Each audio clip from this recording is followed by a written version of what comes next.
di chat juga sudah banyak nih saya baca. Ya. Nah, apalagi nanti yang menyampaikan langsung. Kita lanjut dulu dengan Pak Mas Rizal. Silakan langsung Pak Mas Rizal. Ini urusan ITB dan mencapai juga Master of Engineering ya. Dan menggeluti ide ini sangat aktif menjangkaukan tangannya kepada siapa saja yang memerlukan. Silakan Pak Mas Rizal. Saya coba slide share dulu. Oke.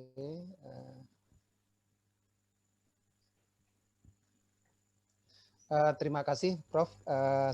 Slide share-nya udah kelihatan? Belum muncul. Sebentar, belum muncul lagi nih. Ya. Jadi sebelum saya sambil menunggu slide, sebelumnya saya ini udah in progress ya. Sebelumnya saya mengucapkan terima kasih atas waktunya, dan tadi saya juga tersanjung Ibu Nur, saya suka manggilnya Bu Nur walaupun saya panggil Bu Ati ya, japri saya tentang bagaimana program pengembangan talent digital dengan hub-nya adalah di INS Kayu Tanam, dan insya Allah itu sebetulnya udah lama juga saya sounding isunya, dan insya Allah besok atau paling lama hari Senin saya udah kirim konsepnya, bisnis modelnya, sampai nanti bagaimana alumninya dan bagaimana juga leveraging effect buat anak-anak negari di Sumatera Barat. Insya Allah ini jadi prioritas saya Bu, insya Allah di samping pekerjaan saya yang lain yang memang alhamdulillah nggak ada masalah gitu. Nah, mungkin hari ini saya menambahkan saja apa yang seperti disampaikan Pak Serli Tampo dan kemarin untuk bisa membantu, dan Bu Nur juga minta menyampaikan tentang SEO. Nah, saya mau highlight aja ini pengantar buat nanti kita bisa mendapat gambaran sekilas apa itu tentang Google Platform atau digital marketing secara umum. Ini slide-nya cukup jelas ya, Prof ya? Bisa jelas ya? Jelas, silakan. Slide show, oke. Ya. Jadi saya akan meng-highlight tadi pagi kalau yang ikut di grup, saya kasih contoh memang ini pengantar dari saya dulu sambil lihat profil saya. Jadi mungkin ini nanti tadi pagi itu saya tunjukin tentang basic tentang SEO gitu. Tadi kebetulan saya ambil produknya Pak Manofri ya, atau manggil Pak Eri. Itu tentang produk ayam bumbu ayam goreng.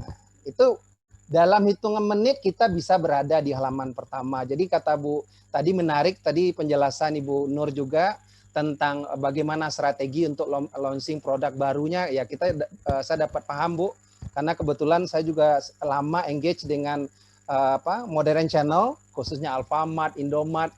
Di samping listing fee by SKU juga ada sewa rak dan macam-macam lah. Ada support dan sebagainya gitu Ibu ya. Jadi kita paham. Oke. Jadi ini saya mungkin cerita dari profiling saya. Mungkin profil saya mungkin bertanya-tanya, background saya itu sama dengan Kanda Saria Tampo gitu. Jadi saya backgroundnya chemical engineer, dan memang alhamdulillah saya dapat pengalaman di multinational company yaitu Coca-Cola Group, Coca-Cola System. Dalam ini Coca-Cola Amatil Indonesia, saya di bottlingnya bukan di prinsipalnya. Jadi lebih banyak di operation, dan alhamdulillah 4 tahun terakhir saya banyak bergelut di bidang marketing. Nah, sehingga pas saya keluar dari Coca-Cola, saya mencoba bisnis baru seperti Bu Nur tadi bilang, memang tidak mudah Bu. Jadi kita belajar membangun personal brand dulu, membangun trust dulu, siapa kita. Ya 3 tahun berdarah-darah, siapa Anda kan gitu kira-kira. Akhirnya alhamdulillah, nah ini menarik, saya belajar dari situ, belajar dari pengalaman, belajar dari kegagalan.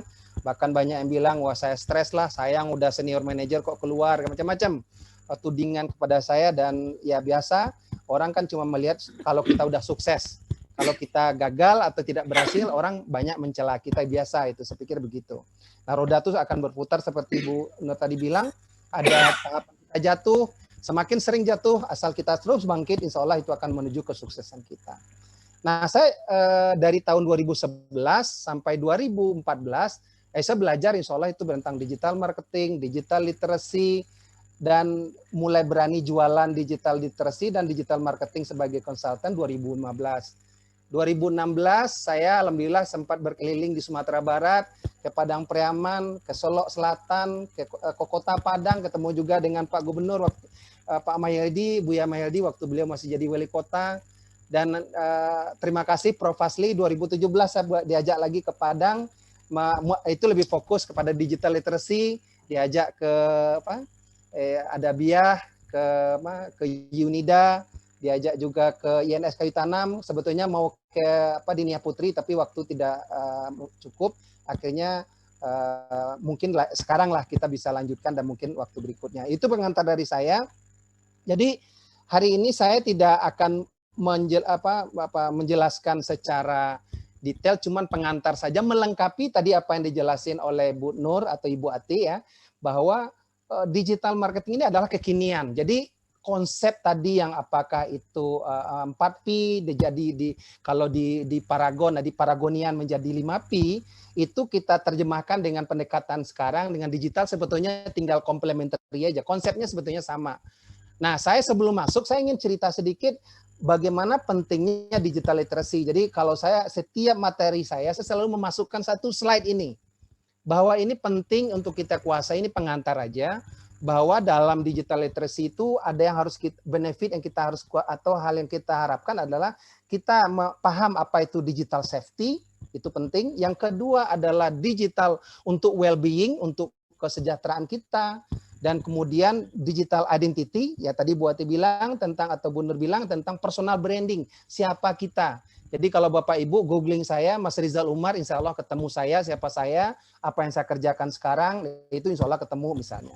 Demikian juga nanti tentang digital security ya. Nah, ini penting karena orang mungkin bertanya, Pak, apa bedanya Pak Rizal, apa bedanya digital safety dengan digital security? Nah, ini kan hal-hal sederhana aja gitu. Kalau bicara digital security, ini bicara keamanan data misalnya. Bagaimana jangan sampai data pribadi kita diambil orang, jangan sampai email kita dihack orang, dan sering sekali itu WA kita dibajak orang. Itu ada ilmunya, kita bisa mempelajari dengan baik. Kalau bicara digital safety, terutama itu melindungi anak-anak kita misalnya dari pornografi, kekerasan, bullying, dan sebagainya, itu boleh kategori. Nah, itu semua bisa kita pahami dengan baik kalau kita mendalami apa yang disebut dengan digital literacy. Jadi mulai bagaimana kita information dan data media literacy itu dengan baik, jangan kita bagaimana berita itu fakta atau bukan, itu contohnya dan sebagainya. Kemudian juga bisa digunakan untuk proses pembelajaran. Ya, itu juga digital literacy juga sudah dipakai di banyak negara, salah satu mungkin yang bagus adalah Singapura misalnya. Kemudian yang penting yang kalau yang sekarang yang kita ini adalah communication dan collaboration ya dalam bentuk sosmed. Nah, itu yang di Indonesia yang heboh yang bagian ini saya rasa ya. Kemudian yang penting juga adalah technical proficiency gitu ya. Jadi kalau kita bisa menguasai ini dengan baik, plus nanti kita akan bisa membuat creation, innovation, dan mungkin juga memberi dapat scholarship juga kalau kita memahami digital literacy dengan baik. Alhamdulillah sangat mudah sekarang orang kalau yang serius mencari scholarship atau beasiswa, banyak sekali informasi yang kita dapatkan kalau kita menguasai caranya dan kita bisa sharing atau informasinya dan sebagainya. Itu pengantar dari saya. Ini mohon maaf nih Prof, karena selalu saya sini istilahnya model jagoan saya lah gitu ya Prof, mohon maaf ya. Nah, jadi ini saya bicara sebelum kita bicara tadi nanti SEO, dibicara lebih jauh, saya ingin menyampaikan Indonesia digital data ini yang cukup menarik trennya. Jadi kalau bicara jumlah penduduk kita sekarang udah lebih kurang 274 juta, kalau BPS itu 272 juta, itu kalau kita lihat ininya, bahwa itu 200 juta lebih yang punya akses kepada internet. Ya, dan growth-nya itu lebih kurang 15%. Jadi luar biasa itu pertumbuhannya setiap tahun, dan ini adalah opportunities dan ini kesempatan yang harus kita garap dengan baik ya.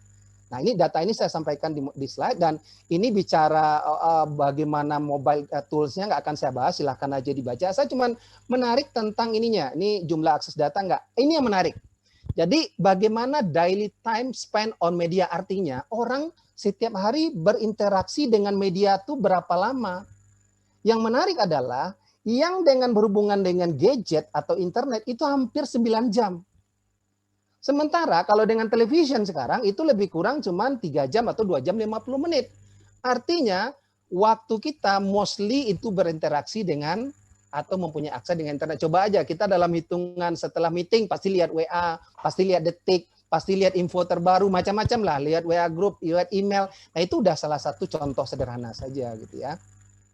Kemudian tadi, nah saya ingin highlight ini tadi, karena pertanyaannya tadi, kenapa Pak Rizal bikinin channel YouTube karena ini di Indonesia data terakhir most populer atau sosial media platform di Indonesia itu yang nomor 1 YouTube, yang kedua adalah WhatsApp, ketiga itu adalah Instagram dan yang menarik adalah TikTok. TikTok ini tahu 2 tahun lalu nggak ada dalam list. Sekarang dia udah merasuk nomor 8 atau nomor 9, nomor 8 ya. Nah itu udah luar biasa pertumbuhan dan sekarang banyak perusahaan sudah menggunakan efek virality dari TikTok gitu ya. Contoh kemarin kejadian di Kampar itu setahu saya tuh masuknya viralnya pertama di TikTok bukan di Instagram. Nah itu kenapa kita memahami data ini agar kita harus berada di platform mana, nanti kita bahas ya. Kemudian ini bicara target market, bicara tadi Bu Nur atau Bu Ati bercerita bahwa beliau, saya menarik sih, masuk ke marketplace dulu, kemudian atau digital platform dulu. Nah dari sini dia melihat respon pasar, kalau responnya positif, growth-nya positif, baru dihajar secara total campaign ya, semua media planningnya jalan sampai TVC dan sebagainya, bahkan radio dan sebagainya, atau nanti kalau bukan pandemi, ada below the line activity-nya juga akan masif. Dan saya ini penting data untuk memahami profiling kalau bicara di sosial media target marketnya. Ini media planning saya nggak akan bahas, ini sebagai referensi saja. Ini juga cakupan bagaimana ranking media di Indonesia, ini mungkin sebagai referensi saja, nggak akan bahas. Nah ini kemarin materi ini udah satu slide ini saya share di WA group ya. Ini bisa silahkan dibaca, nggak akan saya. Cuman kemarin saya ini filosofinya memang di bawah itu adalah kalau orang marketing, tadi Bu Nur atau Bu Ati jelasin bahwa bagaimana riset, bagaimana kita membaca peluang itu kan ada di bawah fondasinya itu.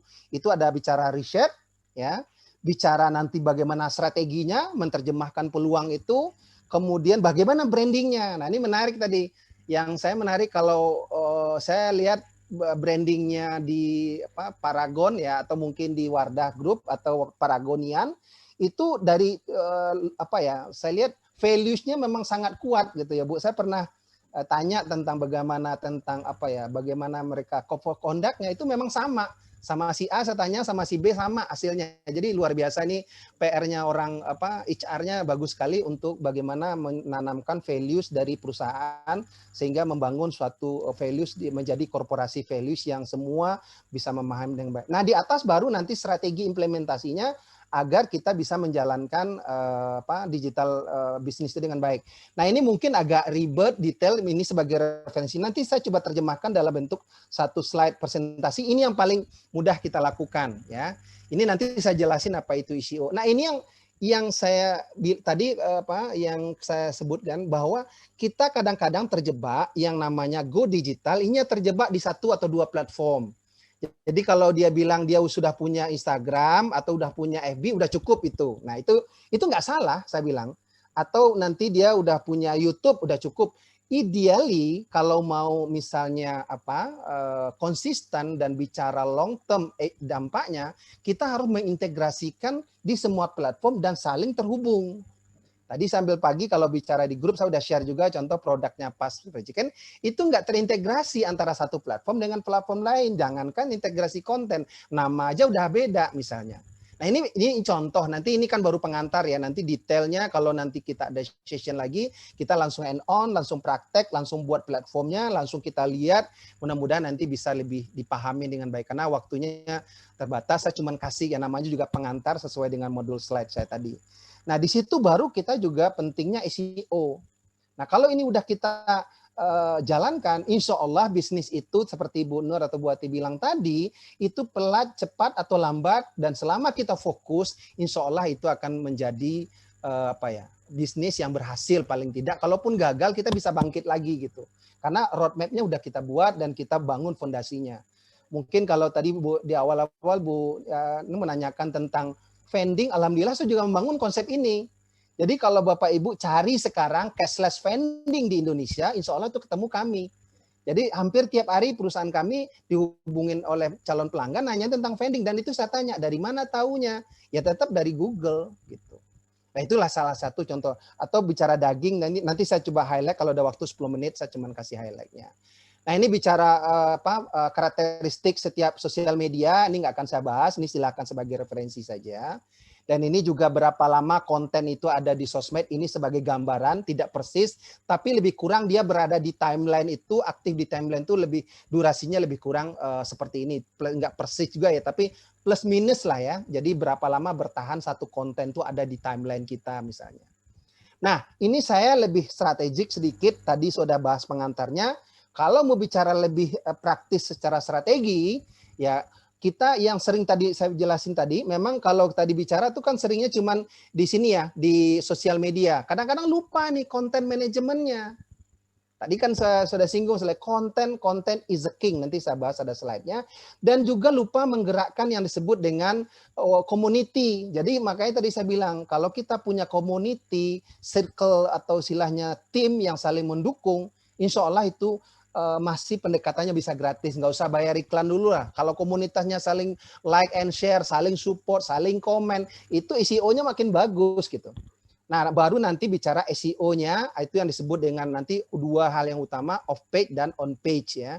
Nanti kan baru nanti akan dampaknya ke produk kita, ada membangun awareness, nanti membangun perubahan attitude atau respon calon konsumen terhadap produk kita, kemudian ada intention, baru nanti dia keinginan membeli. Kalau orang bicara organisasi, ya dia butuh support. Nah, ya makanya saya bilang ini karena materi ini saya juga pakai untuk salah satu lembaga negara atau kementerian ya. Jadi saya menyebutnya support. Pertama kan nggak mungkin membeli ke kementerian itu, tapi memberikan support terhadap program-program yang di-launching oleh lembaga tersebut gitu. Nah, tapi kalau untuk produk ya mereka mau membeli atau minimal mereka respect terhadap produk yang kita hasilkan. Kira-kira begitu ya. Ini secara konsep campaign atau bicara strategi yang lebih ini. Nah, kalau bicara untuk UMKM tadi saya bilang simpelnya begini aja deh. Minimal kita ada Google My Business ya. Kalau nanti mau bangun digital, ada di Instagramnya. Idealnya kalau Twitter nggak suka, nggak apa-apa, di skip aja. Atau minimal ada Facebook. Minimal ada 3 inilah. Sebelum nggak usah punya website dulu. Dan idealnya kalau bisa ada YouTube-nya. Kan biasanya di sini ada video-video pendek. Ya udah minimal membangun reputasi dulu gitu. Kita ada channel YouTube-nya juga makin bagus. Kontennya nanti itu akan membantu. Itu dampaknya di SEO. Baru nanti kita punya marketplace, apakah di Tokopedia, di Shopee, Bukalapak. Dan saran saya nggak usah lebih dari 5 ya. Kalau lebih dari 5 kita nggak fokus juga. Idealnya sih 3 aja udah cukup lah. Cukup di Shopee, cukup di Tokopedia. Saya nggak promosi platform ya. Silahkan mana yang lebih nyaman, tapi yang karena memang secara ranking mereka top 3-nya ini gitu. Jadi kewajar juga kalau kenapa saya bilang pilih antara Shopee dan Tokopedia, karena memang itu yang paling ramai pasarnya. Tadi saya bilang analoginya ini pasarnya seperti pasar Tanah Abang lah kalau di Jakartanya, atau pasar Jatinegara, atau kalau di Sumatera Barat pasar Awu Kuningnya, itu pasar yang ramai. Kalau pasar Lubuk Alung misalnya itu orang nggak tahu ya, pasarnya sangat kecil gitu, analoginya begitu kira-kira ya. Kemudian perlu disupport nice to have kalau mau punya website atau punya LinkedIn atau punya Pinterest, itu membantu. Kira-kira begitu ya cara menerjemahkan marketing tree tadi lah. Nah, ini kalau ini lebih advance lagi, ini untuk korporasi saya nggak akan bahas di sini karena ini sangat teknis karena waktunya terbatas nih, nggak akan saya bahas. Nah, ini bicara SEO ya. SEO secara konsepnya idealnya mulai dari bagaimana membangun website analisisnya, kemudian client requirement-nya, ini sampai nanti ke reportingnya, itu hal yang harus kita perhatikan paling tidak. Ini nggak akan ini, tapi paling tidak pertanyaannya SEO itu apa sih? Tadi udah saya bagikan ininya PDF-nya memang dalam bahasa Inggris. Saya sederhanakan aja itu secara alat untuk atau strategi ya mengoptimalkan situs atau blog atau website atau sosmed yang bertujuan untuk meningkatkan posisi kita di mesin pencarian secara organik. Ini organik ya, tanpa iklan. Jadi dalam setiap hari kan orang menggunakan Google, bagaimana kita ada di halaman pertama. Nah, itu kira-kira SEO itu seperti itu gitu ya. Nah, ini gratis.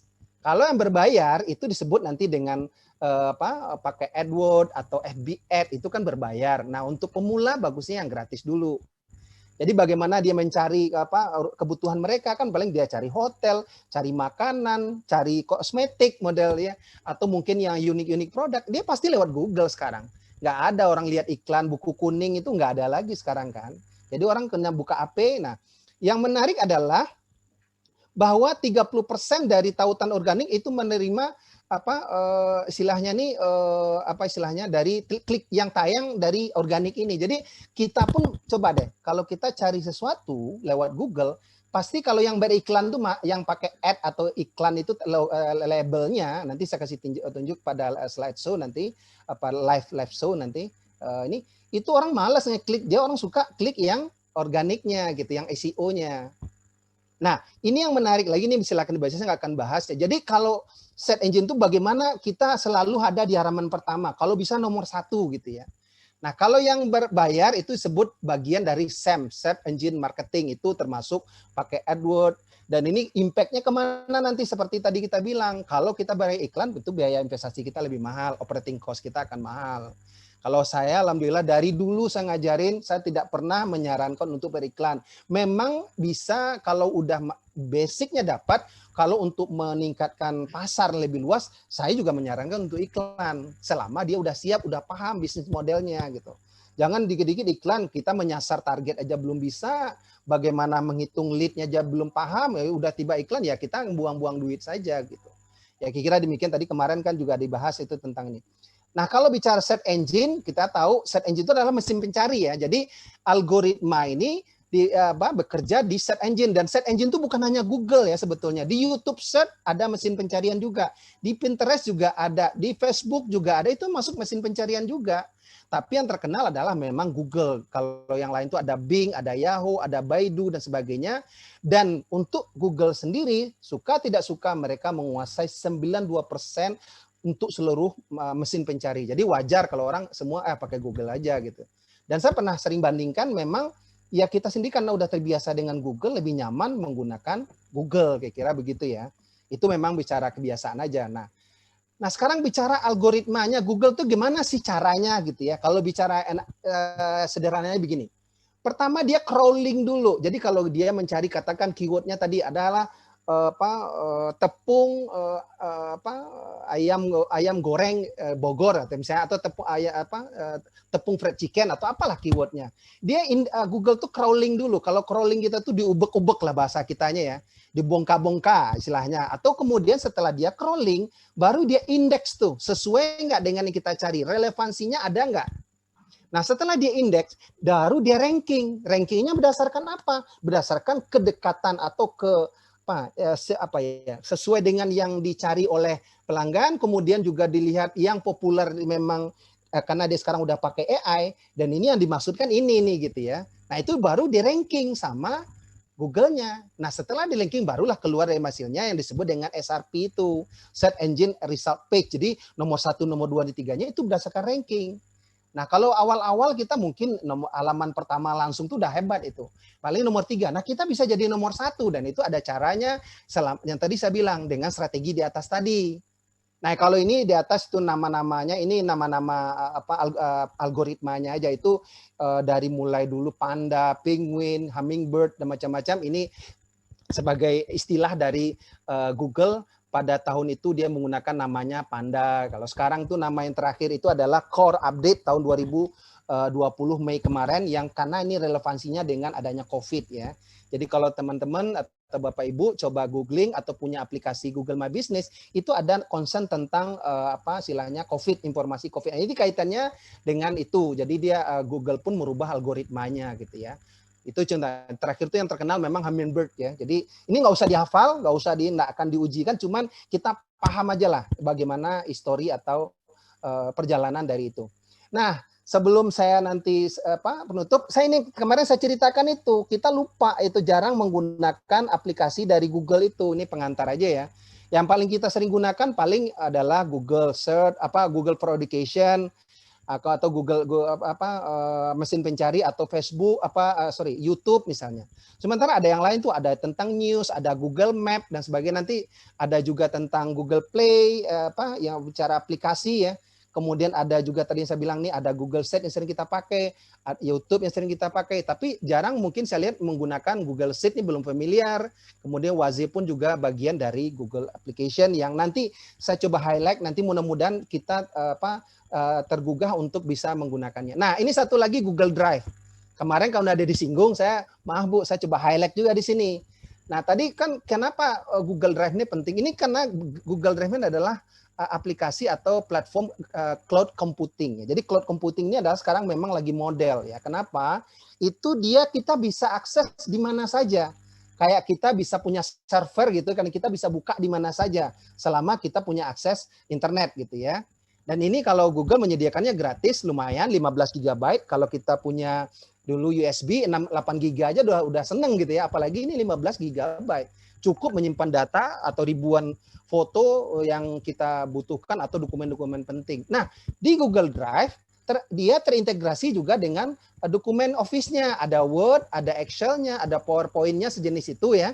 Kemudian ada juga formulirnya, kemudian ada juga untuk berkolaborasi dengan tim yang lain itu bisa menggunakan Google Drive. Jadi kalau satu dokumen kita kerjakan, itu teman lain juga nanti bisa kerjakan tempat lain dengan mungkin dikasih note, ini si A yang ngerjakan, ini si B yang ngerjakan, itu enak. Dan langsung semua file tersimpan secara otomatis di Drive, di cloud. Jadi siapapun nanti bisa membukanya. Nanti lebih detailnya bisa kita ini. Nah, tadi di awal sudah bahas, kenapa saya ingatin tentang konten. Ini kadang-kadang orang lupa. Pak, kenapa saya SEO-nya nggak? Ya karena pertama nggak diupdate.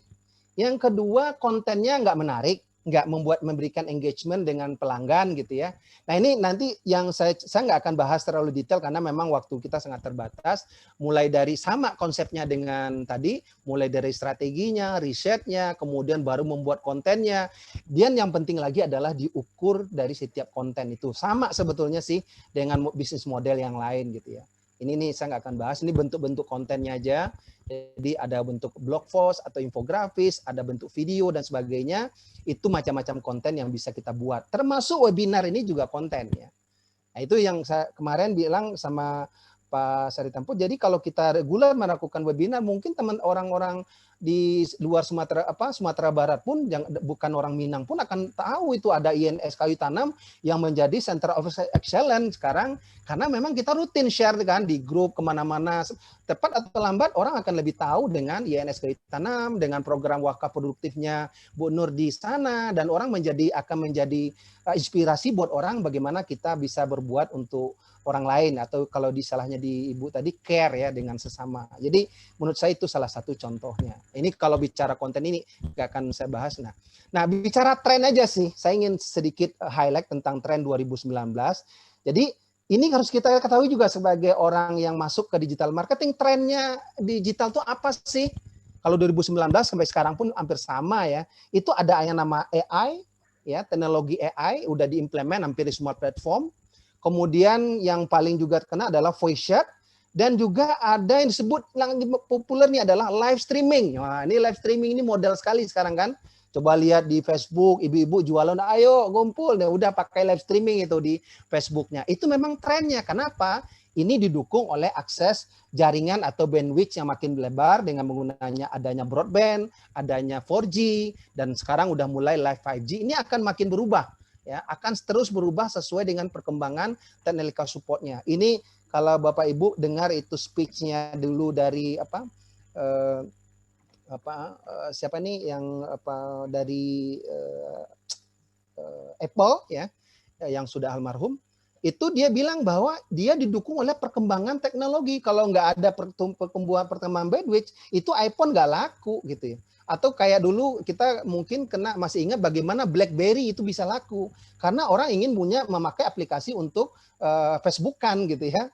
Itu kira-kira lah contoh aja. Jadi tren ini kita perlu juga pahamin sehingga kita bisa mengikutinya dengan baik. Nah, 2020 juga lebih kurang sama, social networking saya bilang, atau kemudian chatbot juga udah mulai populer, konten tetap ya. Dan memang Google Ads itu makin dikejar. Kenapa? Semakin semua platform itu membatasi sekarang. Kalau dulu kita di Facebook tuh bisa nge-share ke sekian grup, sekarang udah dibatasin. Sehari cuma boleh 3 grup misalnya. Kalau dulu boleh tuh, saya pernah ngirim sehari 40 grup nggak ada masalah. Karena dia tahu sumber penghasilan mereka kan dari iklan. Jadi memang ya, trennya Ads ini wajar aja sih. Dan ini kita harus siasati lagi bagaimana kita bisa efektif dalam menggunakannya. Nah, kalau bicara sosial media, saya nggak akan bahas, ini sebagai referensi aja, silahkan aja dilihat nanti. Saya takut waktunya nggak cukup, ini lebih detail ya. Dan saya cuman ada yang saya highlight nanti adalah ini tentang istilahnya ini situs, saya cuman ingin share bagaimana saya pribadi bisa terus belajar ya, insya Allah sampai sekarang saya masih suka akses di situs-situs ini, dan ini mostly gratis. Nanti saya kasih tunjuk di waktu live show, mungkin kita minta waktu nanti 5 menit sama Prof. Asli atau 5-10 menit, menunjukkan bagaimana kita mengakses konten-konten ini, dan ini mostly secara gratis. Kalau yang ada berbayar di Coursera misalnya, pilihlah yang bagian yang audit, yang free. Jadi itu masih selama kita tidak minta sertifikat ya, kita dapat ilmunya insya Allah. Kira gitu aja. Nanti saya akan langsung aja langsung ke ini. Kalau ada pertanyaan nanti di grup ya, saya akan lanjut dulu. Mohon maaf. Ini saya coba ke ke ini dulu deh. Slide show aja dulu ya. Slide show, sorry. Dibungkus sedikit, Pak Mas. Ya, sebentar ya, dikit lagi. Saya ingin nunjukkan 2 menit, Prof. Sebentar 2 menit aja. Biar teman-teman tuh tahu tadi mengenai SEO aja, contoh SEO ya. Jadi tadi saya kasih lihat contoh tadi bagaimana kita kekuatan SEO. Ini bisa kelihatan slide show saya bukan ya? Kelihatan ya? Belum, ini ya masih halaman pertama. Sorry. Oke. Saya balik dulu ke sini. Sorry, Prof. Saya harus ini dulu. Oke. Share. Oke, saya ini dulu. Oke, udah ya. Sorry, saya pindah ke sini dulu. Nah, ini udah kelihatan, Prof? Sedang in progress. Oh, progress ya. Yes, Google udah kelihatan ya. Ya. Saya tadi ingin kasih lihat aja contoh sederhana bagaimana SEO. Kalau bicara Wardah misalnya, orang tidak akan, kalau Wardah udah populer mungkin orang kan ketik Wardah ya. Tapi kalau dulu orang nggak kenal, paling dia bicara kosmetik halal misalnya. Nah, kita ambil contoh misalnya kalau orang misalnya mencari kosmetik halal ya. Kosmetik halal misalnya. Saya nggak tahu nih, saya belum lihat nih, cuman kita lihat aja apakah nanti Wardahnya juga muncul atau apa. Ini paling tidak dia macam-macam artikel lah atau apa. Ini sekarang orang udah memainkan SEO ini misalnya. Dan ini memang lebih banyak ke artikelnya gitu ya. Nah, karena ini bicara kosmetik halal, karena ini sangat generik. Tapi kalau bicara produk kosmetik halal paling laku dan sebagainya gitu ya. Ini misalnya ya, produk kosmetik halal Indonesia misalnya. Ini contoh aja, saya nggak tahu. Ini terus terang saya nggak ada. Ini tadi saya cuma kasih lihat aja nih bagaimana orang mencari sesuatu produk, sama tetap dia diarahkan ke artikel gitu ya. Dan ini salah satu yang kita sebut nanti dalam SEO itu namanya keyword analytic atau keyword planner analytic gitu. Jadi orang kalau mencari produk kita supaya ketemu dengan kita tuh apa saja sih keywordnya. Nah, saya kasih contoh. Ini kebetulan saya kerjakan. Ini kebetulan ada bisnis daging, anggota Saudagar Minang juga, Pak Doni mungkin dulu anggota grup. Ya saya bantu beliau. Nah, dia produknya kan daging. Orang kan mencari kalau daging, orang kan tidak mengetik perusahaannya dia. Karena orang nggak tahu siapa dia. Orang cari paling tadi saya bilang distributor, ya,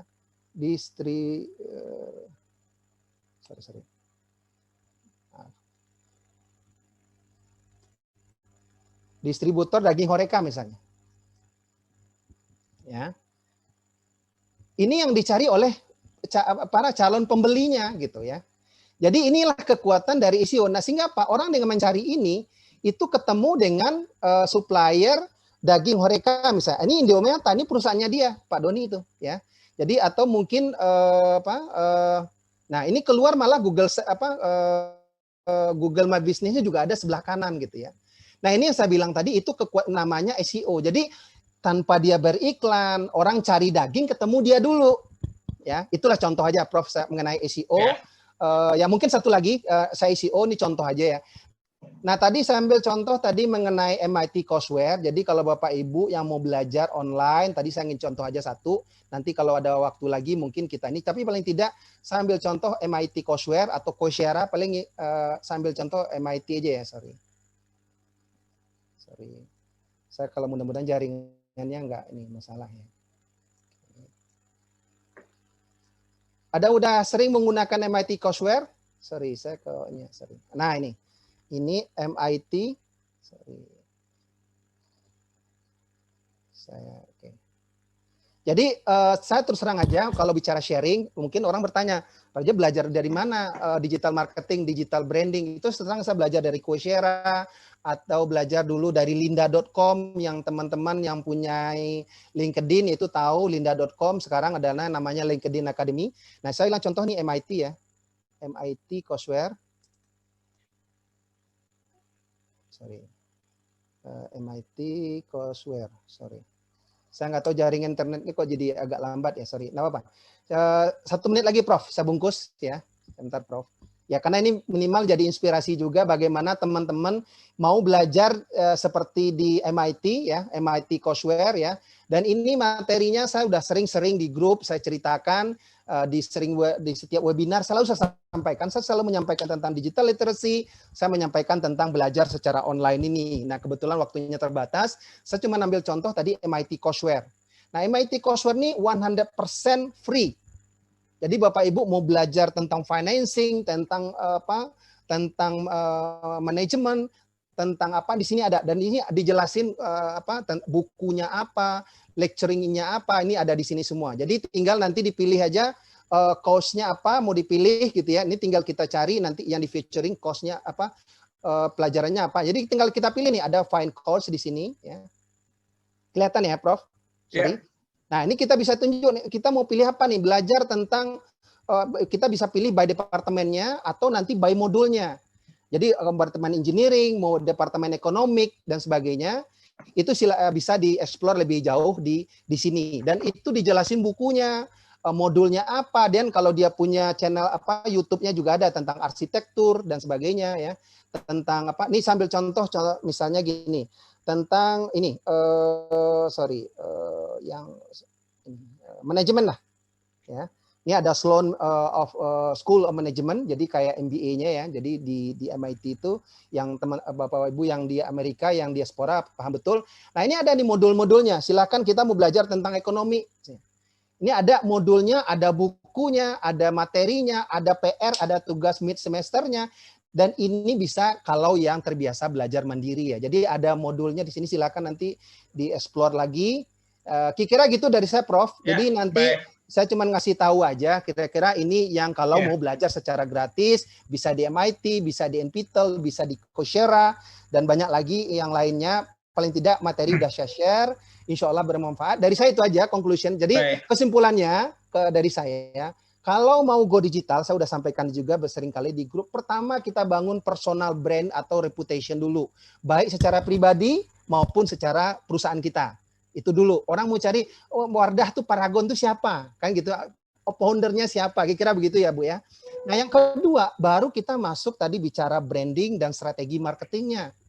Nah, yang ketiga baru kita eksekusi strategi marketing dan branding tadi dan menjalankan, saya bilang tadi, integrasi marketing program.